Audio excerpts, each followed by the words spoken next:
Selamat pagi Bapak sekalian yang terkasih dalam Tuhan Yesus Kristus. Selamat pagi dan selamat beribadah di hari ini Minggu tanggal 18 Oktober tahun 2020 dan merupakan minggu biasa. Kita akan bersama-sama mengawali kebaktian pada pagi hari ini. Mari kita bersama bangkit berdiri untuk bersama-sama memuji nama Tuhan dengan menyanyikan kidung jemaat nomor 2, nomor 3, bait yang pertama.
Tuhan yang menciptakan langit dan bumi adalah sumber pertolongan kami.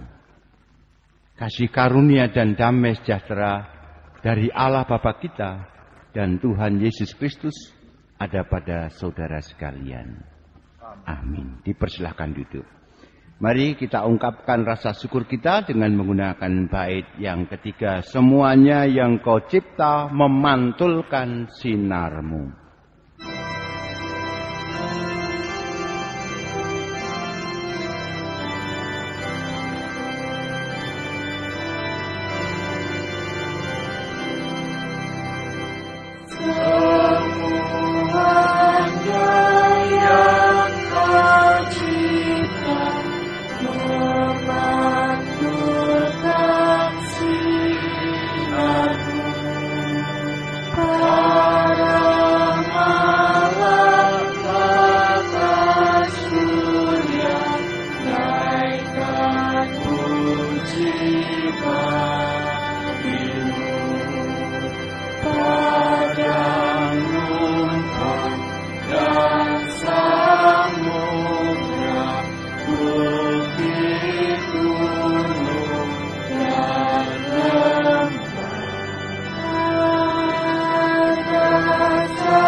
Bersama-sama mengakui segala dosa kita di hadapan Tuhan.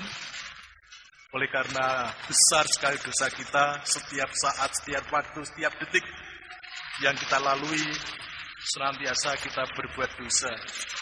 Oleh karena itu, marilah kita bersama-sama mendengarkan firman Tuhan sebagai, kalau dalam bahasa pangatak atau pengingat bagi kita sekalian, di dalam kita melangkahkan kaki di dunia ini. Mari bersama-sama kita perhatikan di dalam firman Tuhan Yesus kepada kita sekalian di dalam kitab Matius pasal 22 ayat 37 sampai ayat yang ke-40. Kasihlah Tuhan Allahmu dengan segenap hatimu dan dengan segenap jiwamu dan dengan segenap akal budimu. Itulah hukum yang terutama dan yang pertama. Dan hukum yang kedua yang sama dengan itu ialah kasihlah sesama manusia seperti dirimu sendiri. Demikian firman Tuhan di dalam kitab Matius, di dalam Matius pasal 22 ayat 37 sampai ayat yang 40 ini.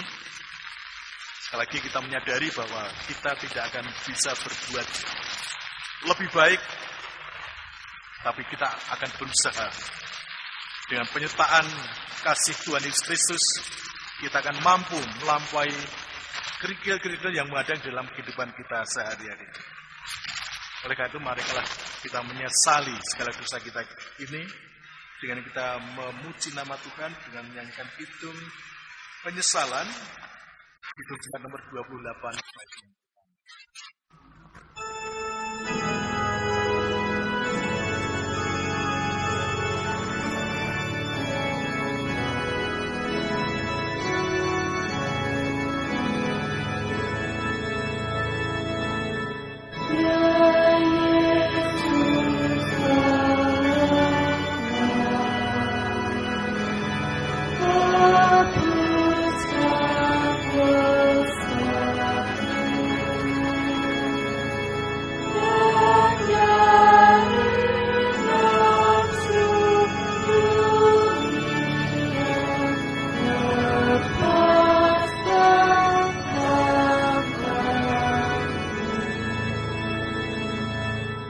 Kepada setiap orang yang mengakui segala dosa-dosanya, maka Allah akan mengampuni segala dosa-dosa kita. Jadi firman-Nya dalam kitab 1 Petrus dikatakan di sana, setiap orang yang mengakui segala dosanya, maka Allah adalah setia dan adil dan akan mengampuni segala dosa-dosa kita. Kita akan membaca dan merenungkan pernyataan Tuhan kepada kita sekalian dalam berita pengampunan dosa di dalam kitab Keluaran pasal yang ke-33 ayat 12 sampai 23. Demikian firman Tuhan. Maka sekarang jika aku kiranya mendapat kasih karunia di hadapanmu, beritahukanlah kiranya jalanmu kepadaku, sehingga aku mengenal engkau, supaya aku tetap mendapat kasih karunia di hadapanmu. Ingatlah bahwa bangsa ini umatmu. Lalu ia berfirman, aku sendiri hendak membimbing engkau dan memberikan ketentraman kepadamu. Berkatalah Musa kepadanya, jika engkau sendiri tidak membimbing kami, janganlah suruh kami berangkat dari sini. Dari manakah gerangan akan diketahui bahwa aku telah mendapatkan kasih karunia di hadapanmu, yakni aku dengan umatmu ini.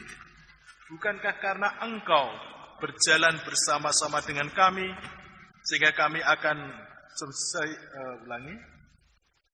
aku dengan umatmu ini dibedakan dari segala bangsa yang ada di muka bumi ini.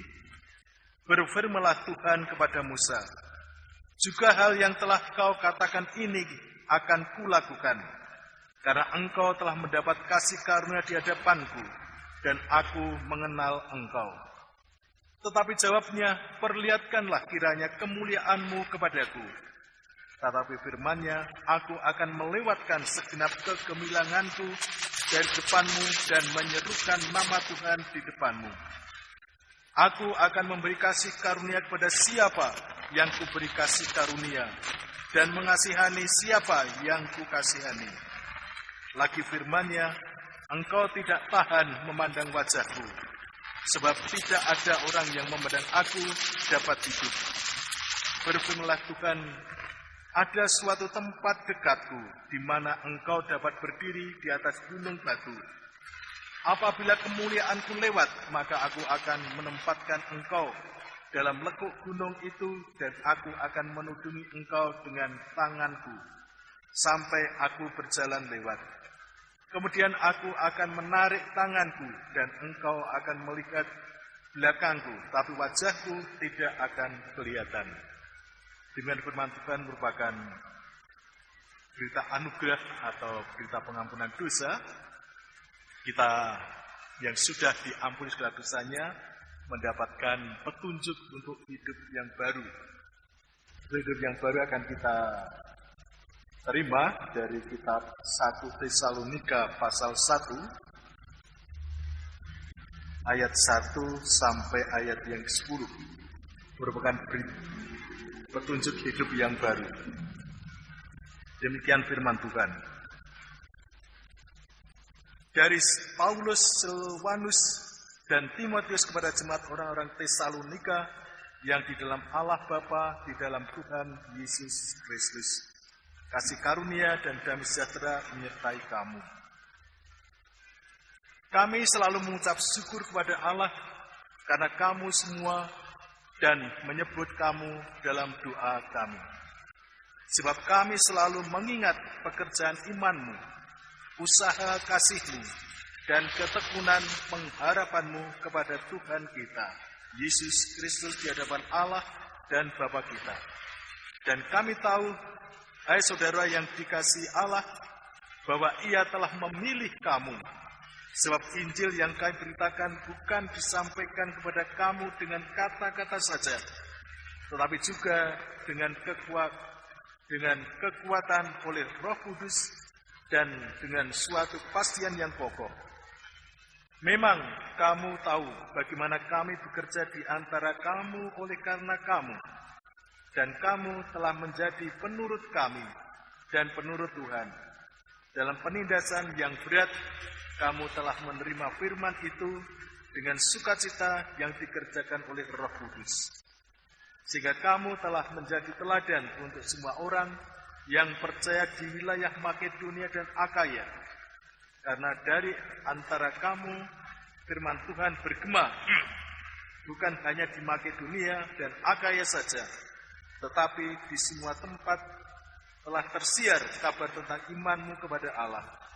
Sehingga kami tidak usah mengatakan apapun tentang hal ini. Sebab mereka sendiri bercerita tentang kami, bagaimana kamu sambut, dan bagaimana kamu berbalik dari berhala-berhala kepada Allah untuk melayani Allah yang hidup dan yang benar, dan untuk menantikan kedatangan anaknya dari surga yang telah dibangkitkannya dari antara orang mati, yaitu Yesus yang menyelamatkan kita dari murka yang akan datang. Demikian Bapak Ibu sekalian, di dalam Tuhan Yesus Kristus, kita telah menerima berita anugerah dan hidup yang baru. Mari bersama-sama kita terima firman tadi dengan kita bersama-sama akan menyanyikan Kidung Jemaat nomor 392 bait yang pertama.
Yang dikasihi Tuhan,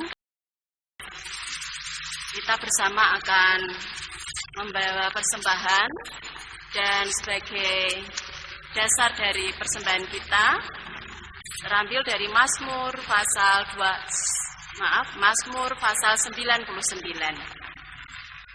Mazmur 99. Tuhan Raja yang kudus. Tuhan itu Raja, maka bangsa-bangsa gemetar. Ia duduk di atas kerub-kerub, maka bumi goyang. Tuhan itu maha besar di Sion, dan Ia tinggi mengatasi segala bangsa. Biarlah mereka menyanyikan syukur bagi nama-Mu yang besar dan dahsyat. Kuduslah Ia, Raja yang kuat, yang mencintai hukum.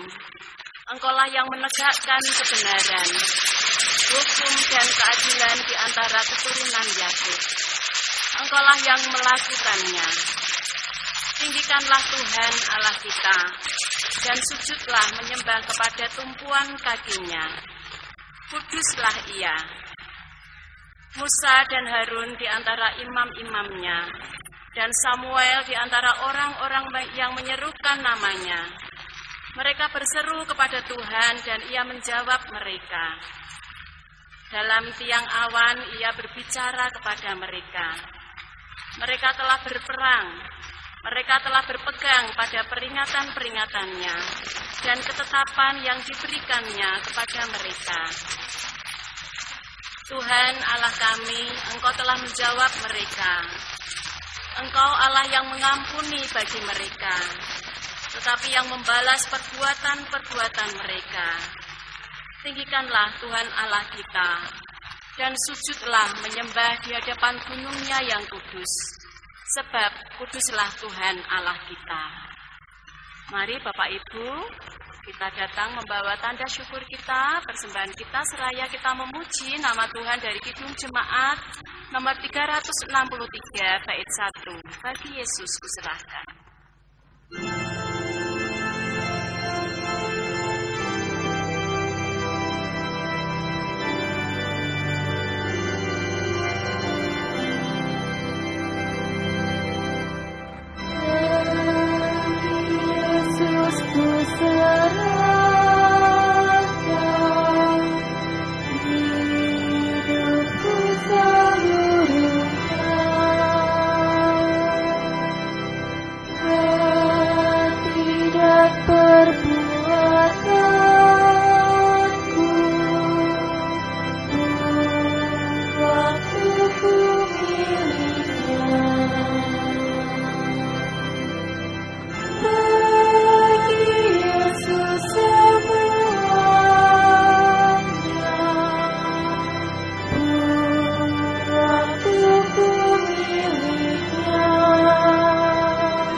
Bapak Ibu untuk bangkit berdiri, mari kita berdoa.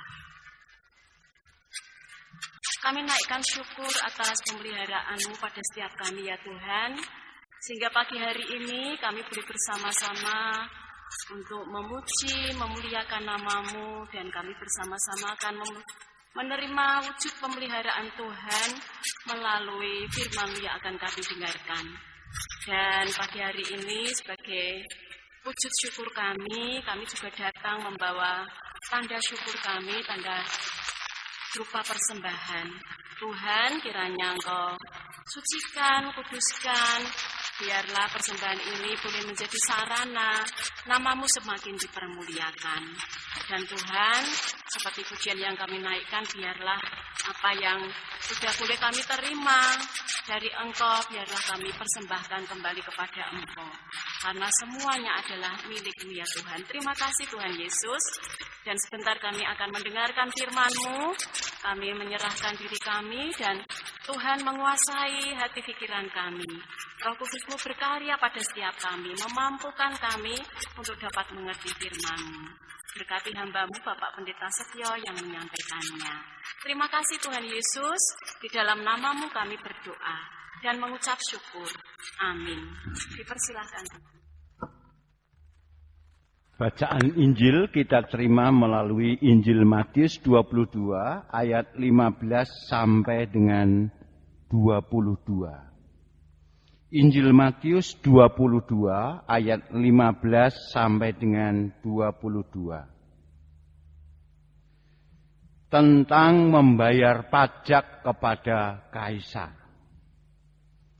Kemudian pergilah orang-orang Farisi. Mereka berunding bagaimana mereka dapat menjerat Yesus dengan suatu pertanyaan. Mereka menyuruh murid-murid mereka bersama-sama orang-orang Herodian bertanya kepadanya, "Guru, kami tahu engkau adalah seorang yang jujur dan dengan jujur mengajar jalan Allah dan engkau tidak takut kepada siapapun juga. Sebab engkau tidak mencari muka. Katakanlah kepada kami pendapatmu. Apakah diperbolehkan membayar pajak kepada kaisar atau tidak?" Tetapi Yesus mengetahui kejahatan hati mereka itu, lalu berkata, "Mengapa kamu mencobai aku, hai orang-orang munafik? Tunjukkanlah kepadaku mata uang untuk pajak itu." Mereka membawa suatu dinar kepadanya. Maka ia bertanya kepada mereka, "Gambar dan tulisan siapakah ini?" Jawab mereka, "Gambar dan tulisan kaisar." Lalu kata Yesus kepada mereka, "Berikanlah kepada kaisar apa yang wajib kamu berikan kepada kaisar, dan kepada Allah apa yang wajib kamu berikan kepada Allah." Mendengar itu, heranlah mereka dan meninggalkan Yesus lalu pergi. Yang berbahagia ialah mereka yang mendengar firman Tuhan dan yang memelihara. Haleluya. Amin. Bapak Ibu, saudara yang terkasih dalam Tuhan Yesus Kristus, di minggu ketiga bulan keluarga ini, kita disodori tema semuanya bagi kemuliaan Tuhan. Semuanya untuk Tuhan. Nah, Bapak Ibu, mengapa tema ini penting? Tema ini mau mengajak kepada kita semua, mengingatkan kepada kita semua. Apa sih tujuan kita hidup di tengah-tengah keluarga? Bapak Ibu yang terkasih, ada satu statement awal. Perjumpaan manusia dengan Tuhan itu akan merelatifkan semua tuntutan. Jadi perjumpaan Musa dengan Tuhan, perjumpaan jemaat Tesalonika dengan Tuhan, perjumpaan pemazmur dengan Tuhan, bahkan perjumpaan orang Farisi tadi, orang Herodian dengan Tuhan Yesus, itu merelatifkan semua tuntutan. Jadi kita disadarkan tidak ada tuntutan yang mutlak. Semua tuntutan itu akhirnya relatif. Sebaliknya, perjumpaan kita dengan Tuhan justru menuntut kita atau mendorong kita untuk mencari kasih sayang, mencari keadilan, menciptakan masyarakat yang mempromosikan kebaikan, masyarakat yang mengedepankan kesejahteraan. Inilah intisari dari 4 bacaan kita. Jadi, kalau ada orang mengaku bertemu dengan Tuhan, dia harus menundukkan semua tuntutan.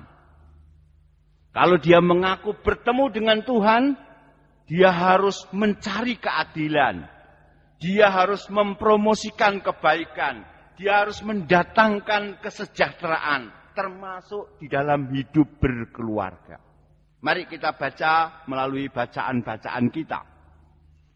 Bapak Ibu, kitab Keluaran bercerita tentang keinginan Musa untuk melihat seluruh kemuliaan Allah. Ia ingin berhadapan muka dengan Allah. Supaya apa? Kepemimpinannya diteguhkan. Dia kecewa berat setelah bangsa Israel membuat patung lembu emas. Dia mengkoreksi kepemimpinannya, otoritasnya. Makanya dia ingin meneguhkan kepemimpinannya dengan, Tuhan, izinkan saya melihat kemuliaan-Mu. Nah, sering kasih. Namun apa yang terjadi? Ya, Tuhan mengizinkan. Tuhan menunjukkan kemuliaannya. Tetapi siapa yang mampu berhadapan muka dengan Tuhan? Oleh karena itu Tuhan mengatakan, engkau tidak akan tahan memandang wajahku. Sebab tidak ada orang yang memandang aku dapat hidup. Oleh karena itu tadi disiasati, ketika Tuhan lewat, Musa disembunyikan di lubang gua. Dan ketika Tuhan sudah lewat, Musa bisa melihat sisa atau belakang dari Tuhan. Jadi dari cerita ini sering kasih kita bisa melihat. Saya pernah punya pengalaman mengalami tahun 83 atau 84 ketika gerhana matahari total. Ya, pada saat itu semua sekolahan diberitahu anak-anaknya jangan melihat secara langsung. Harus melindungi mata. Kalau mau melihat matahari harus pakai alat. Karena apa? Itu akan berbahaya. Akan membuat kita buta. Jadi kita hanya dapat melihat sebagian. Itu baru matahari ya. Apalagi kemuliaan Tuhan. Artinya apa? Sebenarnya orang sekali bermusa pun tidak bisa mendaku atau mengklaim memiliki pengalaman satu-satunya yang benar tentang Tuhan. Jadi Musa tidak mampu menampung semua keberadaan dan kemuliaan Allah. Itu Musa. Nah, Bapak Ibu yang terkasih, zaman semakin maju ternyata orang lupa. Dia mengaku mampu memiliki kemuliaan Allah, mampu menampung, jadi artinya mengklaim kebenaran. Padahal manusia memiliki keterbatasan, memiliki kelemahan, kesalahan, dosa. Jadi tidak bisa mengalami semua kebaikan dan kemuliaan Tuhan itu. Bahkan ketika ada seseorang yang mau mengaku-ngaku mengenal Tuhan secara utuh, justru itu berbahaya. Kita tahu pengalaman gereja ketika berhadapan dengan paham-paham yang berbeda, maka ada ekskomunikasi, orang dianiaya. Dan itu sampai detik ini kita masih melihat orang-orang beragama yang merasa paling benar, merasa dirinya paling suci, dan akibatnya apa? Gampang melakukan tindakan penganiayaan, gampang melakukan kekerasan atas nama dia merasa yang mendapatkan kebenaran Allah, mendapatkan kemuliaan Tuhan, dan manusia sudah jatuh pada penyembahan berhala yang sesungguhnya, yaitu itu. Tindakannya ketika mengaku dia sudah mengetahui semuanya. Padahal sekali bermusa tadi, baru hanya mampu melihat di belakangnya saja. Itu pun sudah berdampak, wajah Musa diselimuti oleh cahaya, sehingga Musa ketika bertemu dengan orang Israel, dia harus menutupi wajahnya. Itu baru sisa belakangnya. Nah, seringkali kekaguman dan keajaiban akan kemuliaan Tuhan juga ada di dalam hati pemazmur. Diakui, Tuhan ada di sini. Tapi sekaligus Tuhan lebih daripada itu. Jadi kita sama seperti pemazmur bisa mengatakan betapa hebatnya Engkau Tuhan. Ketika kita menemukan cinta yang menyelamatkan. Ketika kita menemukan keajaiban alam. Ketika kita mendapatkan berkat Tuhan. Dan itu kita dapat menamai Tuhan. Tetapi kita tidak mengklaim itu sebagai satu-satunya. Ya, satu-satunya. Kita bisa merasakan dan melihat Tuhan. Tetapi itu bukan satu-satunya. Tidak mencakup seluruh keilahian.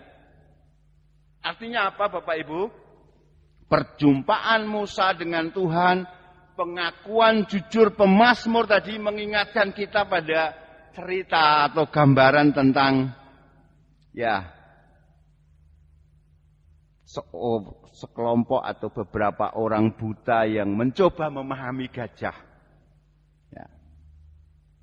Jadi kisah Musa dan pemazmur ini menginspirasi ternyata kalau berbicara tentang Tuhan akan ada banyak perspektif, ada banyak pluralitas pemahaman tentang Tuhan. Kita tahu cerita banyak orang buta atau beberapa orang buta mencoba mengenali gajah. Padahal gajah itu selalu bergerak, gajah itu jalan. Kita bayangkan orang buta yang mencoba memahami, mungkin dia hanya bisa menangkap satu bagian dari tubuh gajah. Dan orang hanya menyentuh satu bagian, dan orang yang lain menyentuh bagian yang lain. Artinya apa? Inilah karakteristik dari Tuhan yang hidup. Tuhan sedang bergerak, Tuhan tidak bisa terkekang. Tuhan tidak bisa pernah dijinakkan oleh suatu pemahaman agama atau suatu sistem agama tertentu. Sekali lagi, oleh karena itu Mazmur 99 tadi menyadari kehebatan ilahi itu, tetapi mengajak kita merespon kedasatan yang ilahi itu dengan mengupayakan cinta kasih, dengan membuat keadilan. Itulah sejatinya jalan Tuhan di dunia. Nah, sementara itu Bapak Ibu dalam 1 Tesalonika 1 ayat 1-10 tadi, setelah Paulus mendengar, melihat bagaimana jemaat di Tesalonika mampu menunjukkan kesetiaannya, menunjukkan kegigihan pelayanannya, ada rasa syukur dari Paulus. Ternyata jemaat bisa menunjukkan buah. Tapi sekaligus Paulus mengingatkan, jemaat bisa seperti itu karena ada kekuatan firman, ada bimbingan Roh Kudus. Kekuatan firman dan bimbingan Roh Kudus itulah yang mengubah hidup jemaat.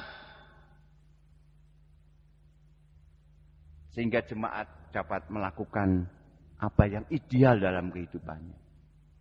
Nah, sekali lagi sering kasih dari bacaan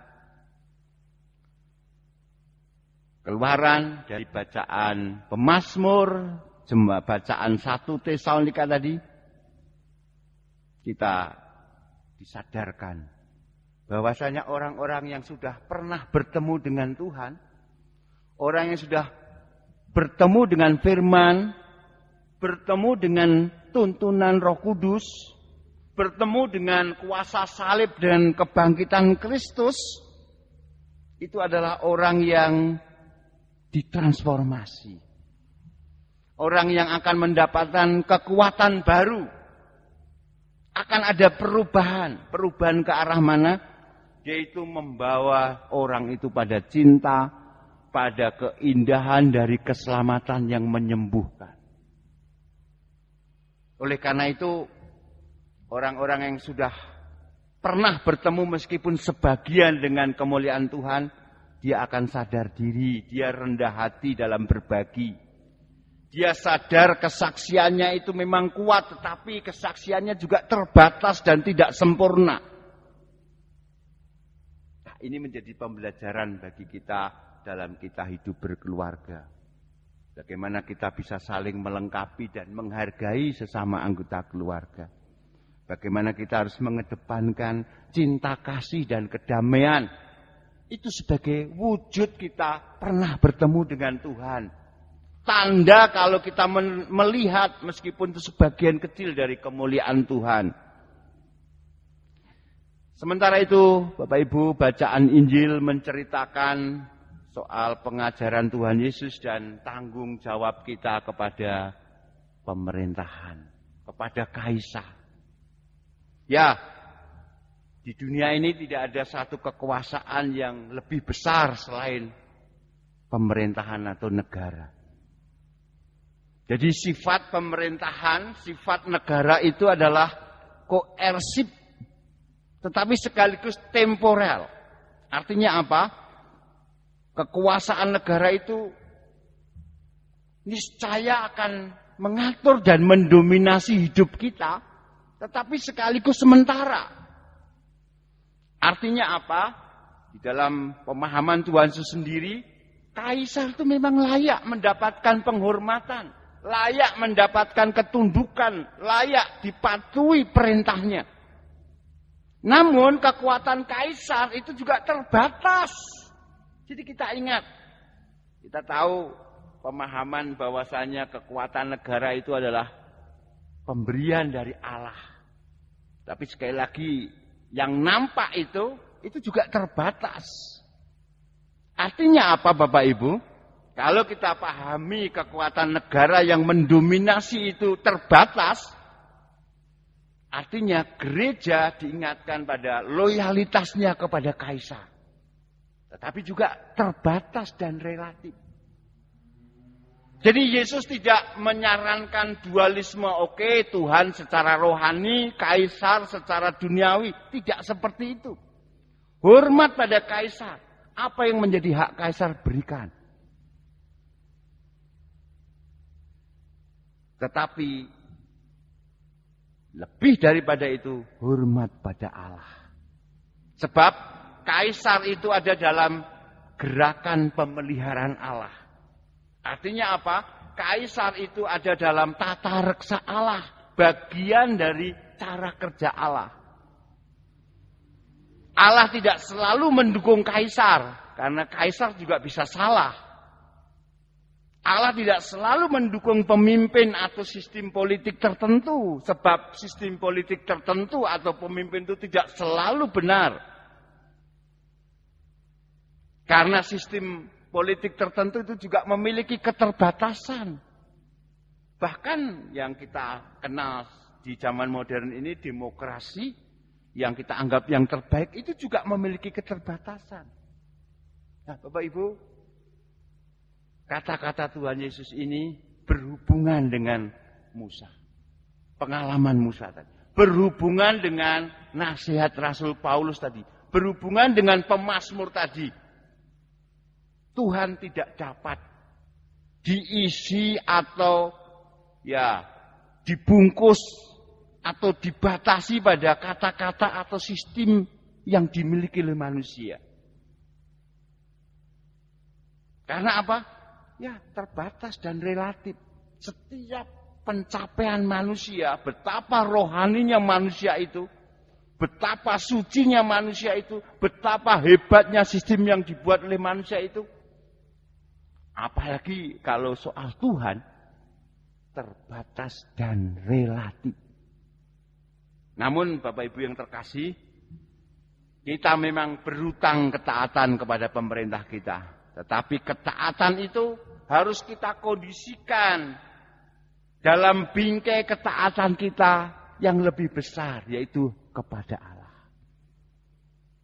Bayangkan sedang kasih betapa hebatnya pemberian yang harus kita berikan pada Allah. Kalau kepada negara, ada banyak orang yang berani berkorban sampai mati. Kita lihat pahlawan-pahlawan nasional. Nah, Tuhan Yesus mau mengatakan, semuanya itu untuk Allah. Bahkan lebih dari seorang pahlawan yang berani berkorban untuk negaranya. Itulah tujuan asali kita. Itulah tujuan kita hidup berkeluarga. Jadi kesetiaan tertinggi kita pada Tuhan. Pemberian terbaik kita hanya untuk Tuhan. Semuanya untuk Tuhan. Amin. Saat teduh untuk kita.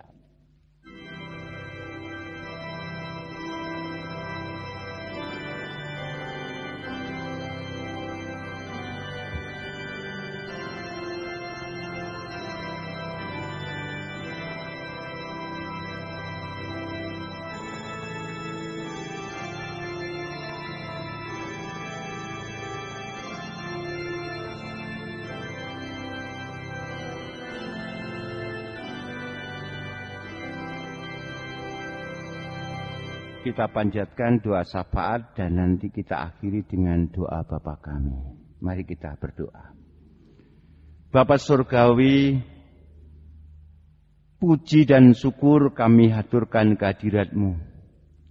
Karena pada kesempatan ini Engkau mengizinkan kami untuk memasuki minggu yang ketiga di bulan keluarga ini. Terima kasih atas pimpinan dan pemeliharaan, berkat dan perlindungan yang telah Engkau berikan di tengah-tengah kehidupan kami berkeluarga. Di masa-masa kami menghadapi ketegangan, kekhawatiran, ketakutan, Engkau sendiri yang telah hadir dengan berkat, dengan penguatan, dengan pimpinan, sehingga keluarga kami tetap Engkau izinkan untuk merasakan kasih sayang-Mu, untuk dapat memuliakan dan memuji nama-Mu. Tuhan, pada kesempatan yang indah ini kami serahkan kembali kehidupan berkeluarga kami.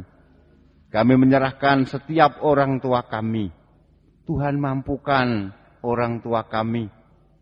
Berkati dengan hikmat, berkati dengan kesehatan dan kekuatan, sehingga orang tua kami dapat menggembalakan kami dengan penuh kasih mesra. Mampukan kami sebagai anak-anak untuk dapat menunjukkan hormat dan bakti kami kepada orang tua. Berkati anak-anak dan cucu kami ya Tuhan. Kami juga menyerahkan hidup bergereja kami, majelis gereja, pengurus kelompok, pengurus komisi. Tuhan Engkau berkati, karena merekalah yang Engkau pilih untuk mengasihi kami, untuk memelihara iman dan keselamatan kami. Bapa, kami juga berdoa untuk pemimpin bangsa dan negara kami, masyarakat. Tuhan, Bapak Presiden, Bapak Gubernur, Bapak Bupati, Bapak Camat, sampai dengan Bapak RW dan RT. Tuhan kasihani, Tuhan tolong, Tuhan beri kekuatan. Sehingga dengan kebijaksanaan yang Engkau berikan, mereka dapat menjadi gembala yang baik bagi setiap warga negara. Tuhan, jauhkan bangsa dan negara kami dari mara bahaya. Jauhkan dari berbagai-bagai pencobaan. Terlebih dalam masa pandemi ini, Engkau karuniai dengan kekuatan lebih, dengan hikmat lebih, dengan kemampuan lebih, sehingga bangsa dan negara kami juga boleh merasakan kasih sayang Tuhan. Tuhan, banyak lagi yang tidak kami panjatkan kehadirat-Mu.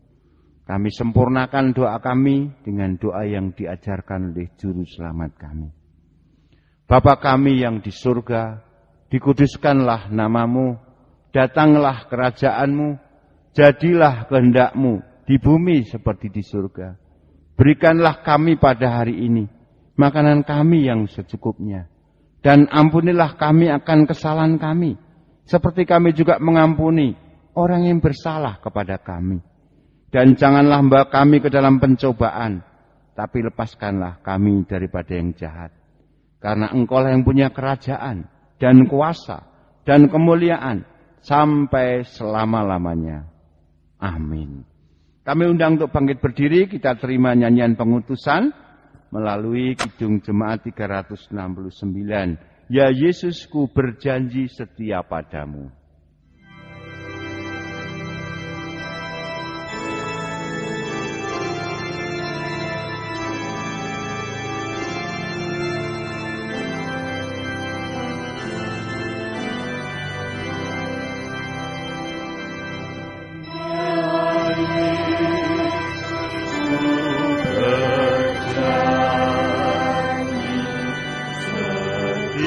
Setia pada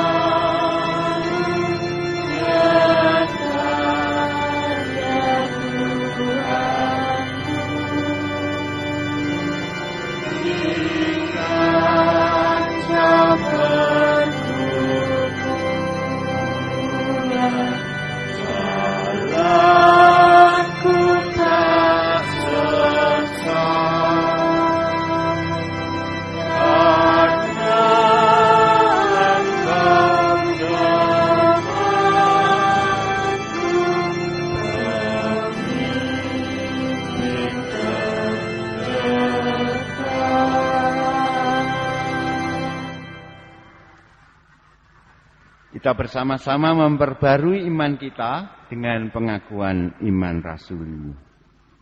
Aku percaya kepada Allah, Bapa yang Maha Kuasa, Khalik langit dan bumi, dan kepada Yesus Kristus, Anak-Nya yang tunggal, Tuhan kita, yang dikandung daripada Roh Kudus, lahir dari anak darah Maria, yang menderita di bawah pemerintahan Pontius Pilatus, disalibkan, mati, dan dikuburkan, turun ke dalam kerajaan maut. Pada hari yang ketiga, bangkit pula dari antara orang mati, naik ke surga, duduk sebelah kanan Allah, Bapa yang Maha Kuasa, dan akan datang dari sana untuk menghakimi orang yang hidup dan mati. Aku percaya kepada Roh Kudus, gereja yang kudus dan am, persekutuan orang kudus, pengampunan dosa, kebangkitan daging, dan hidup yang kekal. Jemaat yang terkasih, semakin kita dekat dengan Allah, semakin banyak cinta kasih dan kesejahteraan terungkap lewat hidup kita. Demikian juga terungkap lewat hidup keluarga kita. Dan terimalah berkat-Nya. Kasih karunia Tuhan Yesus Kristus dan kasih Allah serta persekutuan Roh Kudus menyertai saudara sekalian. Amin. Kita akhiri ibadah kita dengan bait yang kedua. Dekaplah aku Tuhan di ribut dunia.